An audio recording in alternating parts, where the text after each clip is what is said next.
हाँ तो सत श्रीकाल जी की हालचाल, स्वागत है थोड़ा एक और नए ब्लॉग से। वेरी सॉरी कि पिछले संडे कोई वीडियो नहीं आ पाई। अभी मैं कैमरा जहाँ पे लगा के शूट कर रहा हूँ वो दिखाता हूँ। उससे पहले तो मैं कैमरा यहाँ पे लगा के शूट कर रहा हूँ इस जगह पे। तो सत श्रीकाल जी की हालचाल, स्वागत है थोड़ा एक और नए ब्लॉग से। ये देखो, ये देख के आपको समझ आ जाना चाहिए कि होली की प्रिपरेशन स्टार्ट हो चुकी है। होली की प्रिपरेशन तो स्टार्ट हो ही चुकी है, साथ में पिछले संडे जो ब्लॉग नहीं आ पाया उसके लिए दोस्तों वेरी सॉरी, क्योंकि मैं कहीं गया हुआ था शादी में, एक्चुअली बरेली गया हुआ था, तो ज़्यादा ब्लॉग बना नहीं पाया। बट जो भी मेरे पास थोड़ा बहुत मैंने शूट किया है वो मैं इसी ब्लॉग में ऐड कर दूंगा। एंड एक चीज़ और बहुत इंपॉर्टेंट जिसके बारे में बात करनी थी, दैट वाज दोस्तों जो मैंने लास्ट वीडियो डाली थी उस पर इतना अच्छा रिस्पॉन्स आया है। 15,000 इम्प्रेशंस आए हैं, प्लस 100 से ज़्यादा व्यूज़ हो चुके हैं उस पर। तो जब मैंने दोबारा से कमबैक किया था यूट्यूब पे 2 साल के बाद, तो मैंने ये वाली बात बोली थी कि स्टार्टिंग में जो बिल्कुल रिस्पॉन्स है वो अच्छा नहीं आएगा, but it will take time. बहुत टाइम लगेगा इस चीज़ को, कहाँ है तो यहाँ यहाँ से अच्छा आएगा, बहुत टाइम लगेगा उस चीज़ को अच्छा करने में, मतलब व्यूज़ ज़्यादा लाने में। और इतनी जल्दी इतना अच्छा जो रिस्पॉन्स मिल रहा है, I am very grateful for that. तो स्टार्ट करते हैं आज के ब्लॉग को, देखते हैं आज संडे का दिन है, देखते हैं क्या करेंगे। दोस्तों अभी तो मैं नहा धो के तैयार हो गया हूँ और 12:30 बज गए हैं इसी चीज़ में, क्योंकि थोड़ा लेट उठा था आज, उसके बाद कुछ काम में लग गया था एंड अब मैं थोड़ा लेट उठाऊँ। चलो अभी मैं आपको दिखाता हूँ कि हमारे यहाँ पे होलिका कहाँ पे रखी गई है। सुबह सुबह मेरे को पता लगा कि बवाल हो गया है, क्योंकि जहाँ पे होलिका रखी जाती है वहाँ पे इस बार रखने नहीं दे रहा था वो इंसान जिसका मकान है, बट पुलिस वगैरह आई, सब कुछ बवाल करवा के फाइनली होलिका रख दी गई है। दिखाता हूँ मैं आपको, लुक एट दिस। तो रख दी गई है सारा बवाल होने के बाद भी। तो देखते हैं, बाकी अभी यार मैं जा रहा हूँ नीचे कुछ नाश्ता करने। नाश्ता तो मिलेगा नहीं, गाली मिलेगी, क्योंकि 12:30-1 बज गए हैं, बट लेट्स सी क्या मिलेगा। दोस्तों कुछ काम से बाहर गया था, नाउ बैक होम। यार कमरे में ना लाइट थोड़ी कम लग रही है, तो एक लाइट और लगा देते हैं। एक अभी नई लाइट आई है तो ये भी लगा देते हैं। अरे अरे अरे अरे अरे अरे अरे खुली नहीं रही। Yes, this is a new light दोस्तों। इसको कहाँ लगाऊँ, कहाँ लगा देता हूँ, पहले कैमरा रख दूँ।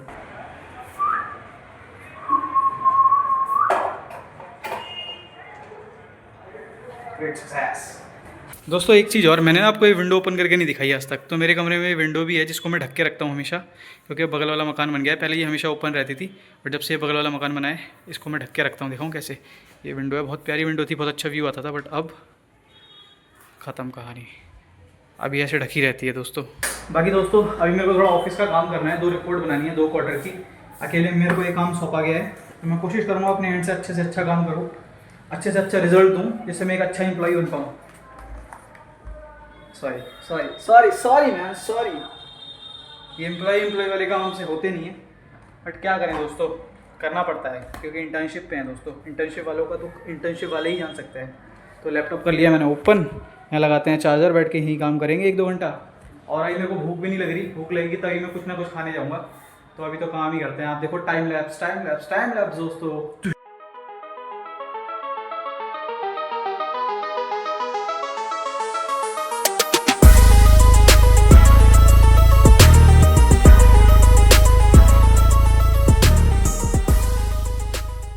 दोस्तों कभी कभी इतनी खुंदक आती है ना कुछ चीज़ों पे। अभी मेरे को जो काम दे रखा है, 2 रिपोर्ट बनानी है, उनका मुझे ना प्रॉपर डेटा दिया है ना कुछ बताया है, बस मेरे को चिपका दिया ये काम कि ये काम करके दो। मेरे को इतनी खुंदक आ रही है। मैं इंटर्नशिप पे हूँ भाई, मैं यहाँ सीखने आया हूँ, काम करने नहीं आया। और यहाँ काम सिखा तो कोई रहा नहीं है, काम करवा रहे हैं वही बिना बताए। तो मैं इतना फ्रस्ट्रेटेड फील कर रहा हूँ ना। लुक एट दिस, मैं रिपोर्ट बना रहा हूँ, और रिपोर्ट तो मैं क्या ही बनाऊँ, मतलब ये पिछले क्वार्टर की रिपोर्ट है। और this is GST compliance, TDS compliance, EPF और ईएसआईसी अदर ऑब्जर्वेशंस।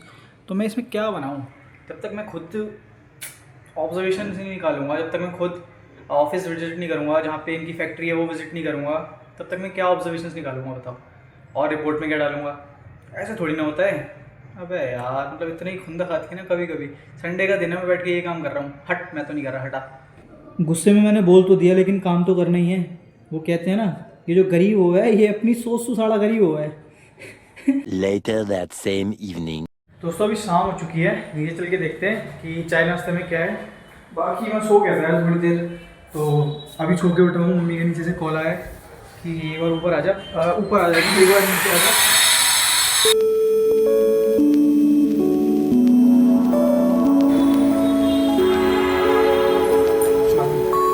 सो नीचे तो आ चुके हैं, हम देखते हैं कुछ है नहीं, मम्मी तो जा चुकी हैं। बट अच्छा दोस्तों, होली के लिए नमक पारे और ये बन चुकी हैं, क्या कहते हैं इसे पता नहीं क्या कहते हैं, और ये नमक पारे। ये गुजिया नहीं बनी इस बार। अच्छा ये खोया रखा हुआ है, मतलब गुजिया भी आज या कल में बनेगी। चलो बढ़िया है। नमक पारे तो बन गए, और नमक पारे है भी बढ़िया खाने में। बाकी हमारा टीवी है, कुछ है नहीं यार दिखाने को, क्या दिखाऊं। ये हमारा प्यारा सा मंदिर है, देखो है ना बढ़िया। A few moments later.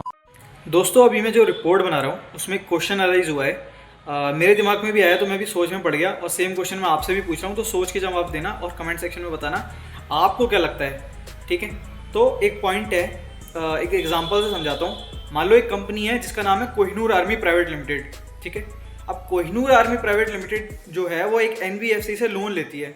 मान लो NBFC का नाम है suppose Shriram finance private limited या श्रीराम फाइनेंस, ठीक है। अब Kohinoor army private limited Shriram finance से लोन लेती है, लोन लेगी तो फिर इंटरेस्ट की रीपेमेंट भी स्टार्ट हो जाएगी, इंटरेस्ट प्लस प्रिंसिपल मिला के इंस्टॉलमेंट बनेगी, ठीक है। अब लोन लिया मान लो 10 लाख रुपए का, अब उसकी मान लो 1-1 लाख रुपए की इंस्टॉलमेंट जानी स्टार्ट हो गई, एग्जाम्पल से समझा रहा हूँ। अब क्या जो मैं इंटरेस्ट की पेमेंट कर रहा हूँ टू द NBFC, इस पे TDS एप्लीकेबल है? The answer is yes. Section 194A कहता है इस पे TDS एप्लीकेबल है। यानी कि अगर आप रीपेमेंट ऑफ लोन करते हो जिसमें आप इंटरेस्ट पे करते हो टू द NBFC तो उस पर TDS एप्लीकेबल है, अगर बैंक को करते हो तो उस पर TDS एप्लीकेबल नहीं है, ठीक है।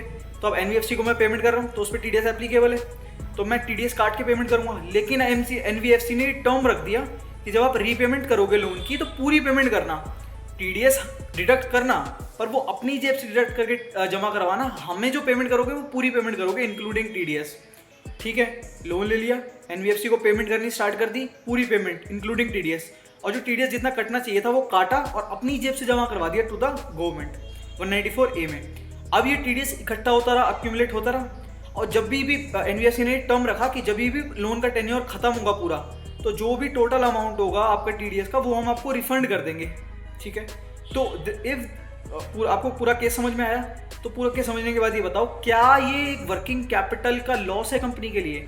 क्या कंपनी का पैसा ब्लॉक हो रहा है, हाँ या ना? तो क्या ये इंटरनल ऑडिट पर्पस से या फिर एक ऑडिट पर्पस से एक ऑब्जर्वेशन है, हाँ या ना? सोच के बताना कमेंट सेक्शन में।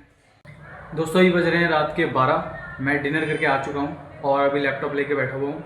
एक वीडियो देख रहा था, चैनल का नाम है रेयर लिक्विड, 2.5 लाख के आसपास सब्सक्राइबर्स हैं, और उन्होंने वीडियो डाली है, बाहर का एक क्रिएटर है, उसने वीडियो डाली है अबाउट वैल्यूएशन। तो वैल्यूएशन भी कई टाइप से होती है, उसमें से एक जो सबसे फेमस मेथड है जिससे वैल्यूएशन निकाली जाती है that is DCF method. DCF का मतलब होता है डिस्काउंटेड कैश फ्लो मेथड। तो उसमें मैं वीडियो देख रहा था, 2 घंटे का एक लेक्चर है, उसने एक लाइव एग्जाम्पल लिया है नेटफ्लिक्स का, और नेटफ्लिक्स की वैल्यूएशन निकाल के दिखाई है, तो वही मैं देख रहा था, बहुत इंटरेस्टिंग है। मैंने स्टार्ट ही किया है, थोड़ा सा दिखाए तो आपको दिखाऊँ। So this is the lecture कह सकते हो, जो भी कह सकते हो। ये चैनल का नाम है रेयर लिक्विड, 2.5 लाख सब्सक्राइबर्स हैं, और नाम है नेटफ्लिक्स DCF वैल्यूएशन मॉडल 2022। ये आप देख सकते हो। ओ शिट, ये क्या दिख गया? तो ये आप देख सकते हो, और बहुत ही इंटरेस्टिंग है, बहुत ही अच्छे से बंदे ने समझाया है, प्लस एक्सेल भी समझा रहा है साथ साथ। तो और उसने देखो, अगर मैं ये छुपाऊँ, ये दिख रहा है ना, अगर मैं ये छुपाऊँ, हाँ, तो अगर आप देखोगे उसने DCF ट्यूटोरियल भी बनाया है, और अमेज़ोन की भी DCF वैल्यूएशन करी है, और एक इसने उसकी भी करी थी टेस्ला की, तो वो भी देख सकते हो। चैनल का नाम है रेयर लिक्विड, कोई प्रमोशन नहीं है, जस्ट मेरे को अच्छा लगा तो मैं बता रहा हूँ, ठीक है। A few moments later. दोस्तों लेक्चर तो देख लिया है, रात के 2 बज गए हैं, अभी मैं जस्ट सोने जा रहा हूँ। लेकिन बहुत मज़ा आया लेक्चर देख के, बहुत कुछ नया सीखने को मिला, बहुत सारी चीज़ें पता लगी नई जो मुझे नहीं पता थी।